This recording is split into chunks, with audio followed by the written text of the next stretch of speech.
விடுதலை சிறுத்தைகள் கட்சியின் சார்பாக கள்ளக்குறிச்சியில் நடைபெறுகின்ற மது ஒழிப்பு மாநாட்டிலே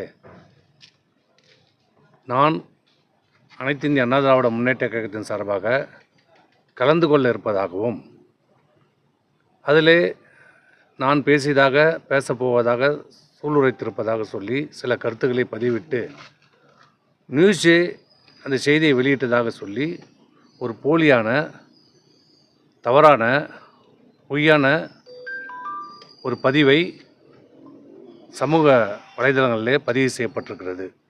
ஃபேஸ்புக், ட்விட்டர், வாட்ஸ்அப் இப்படி இது பரப்பப்பட்டிருக்கிறது. இது முழுக்க தவறான பொய்யான ஒரு பதிவாகும்.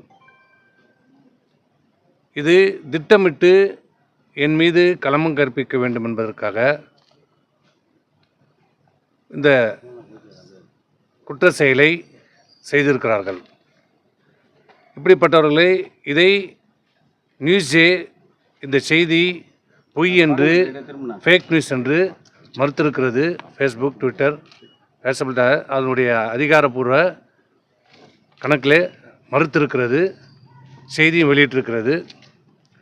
ஆக இந்த செய்தியை பதிவிட்ட இந்த செய்தியை சோஷியல் மீடியாவிலே பரப்பிய அந்த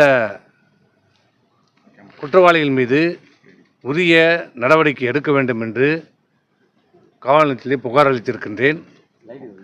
இது ஏதோ முதல் சம்பவம் அல்ல. இதற்கு முன்பாகவும் குறிப்பாக சொல்ல வேண்டுமென்றால் நாடாளுமன்ற தேர்தல் அன்றைக்கு பிரச்சாரம் ஓய்ந்த 5 மணிக்கு பிரச்சாரம் ஓய்ந்தது. 5:30 மணிக்கெல்லாம் என்னுடைய நாடாளுமன்றத்தினுடைய லெட்டர் பேடை ஃபோர்ஜரி செய்து அதிலே நான் என்னுடைய அனைத்து இந்திய அண்ணா திராவிட முன்னேற்ற கழகத்தினுடைய வேட்பாளருக்கு எதிராக கருத்துக்களை சொன்னதாக சொல்லி ஒரு பதிவை அன்னைக்கு இந்த சமூக ஊடகங்களிலே பரப்பினார்கள். அதன் மீது நடவடிக்கை எடுக்க வேண்டும் என்று குற்றப்பிரிவிலே புகார் அளித்தேன். இன்று வரை நடவடிக்கை இல்லை. அதேபோன்று நடந்து முடிந்த விக்கிரவாண்டி சட்டமன்ற இடைத்தேர்தல் அப்பொழுதும் நாங்கள் சட்டமன்ற தேர்தலை புறக்கணித்து விட்டோம். எங்களுக்கும் தேர்தலுக்கும் எந்த சம்பந்தமும் இல்லை.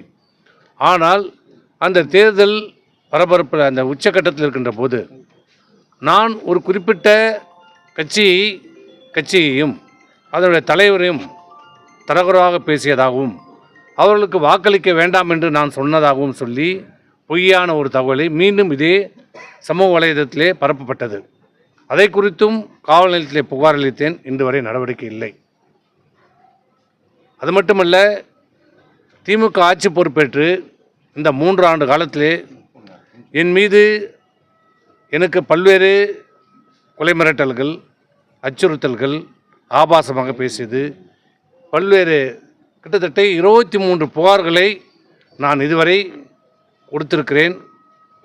இங்கே விழுப்புரத்திலும் கொடுத்திருக்கிறேன், திண்டிவனத்தில் கொடுத்திருக்கிறேன், சென்னையிலும் கொடுத்திருக்கின்றேன். ஆனால் இன்று வரை ஒரு புகார் கூட இந்த திமுக அரசு, ஸ்டாலினுடைய அரசு நடவடிக்கை எடுக்கவில்லை. அதற்கு நேர்மாறாக என் மீது வழக்கு போடுவதிலே காட்டுகிற முனைப்பு நான் கொடுக்கிற புகார் மீது நடவடிக்கை எடுக்க இந்த அரசு தயங்குகிறது. இல்லை, இந்த திமுக அரசே இதற்கு உறுதுணையாக செயல்படுகிறோம் என்ற சந்தேகம் ஏற்பட்டிருக்கிறது. ஆகவே இப்படிப்பட்ட தவறான பொய்யான தகவலை சமூக ஊடகத்திலே பரப்புகின்றவர் மீது உரிய நடவடிக்கை எடுக்க வேண்டும் என்று கேட்டுக்கொள்கிறேன். இல்லை, அந்த சமூக ஊடகங்களிலே அதை பரப்பியவர்கள் அவருடைய அக்கௌண்ட் பேர் குறிப்பிட்டு சில பேர்களை கொடுத்துருக்குறோம். சார், நீங்களும் பலமுறை புகார் கொடுத்துருக்கீங்க. இது வரைக்கும் நடவடிக்கை இல்லை சார். இதுதான் இந்த ஆட்சியுடைய லட்சணம். சட்டம் ஒழுங்கு சிறப்பாக செயல்படுது.